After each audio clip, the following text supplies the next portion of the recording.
ठटे लग खौफनाक हादसे में फौत थियल 7 ॼणनि मां मल्हाह बिरादरी जे 2 भाइरनि समेत 5 ॼणनि जा जनाज़ा हिक ई ॻोठ मां खॼण वक़्तु कोहराम मतल रहियो ऐं इलाइक़े में सोग छायल रहियो।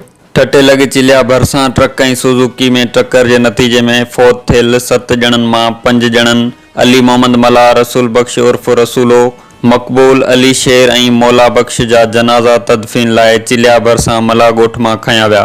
जनाज़ा तदफ़ीन लाइ चिलिया भरिसां मल्हाह ॻोठ मां खयां विया त ॻोठ में कोहराम मची वियो।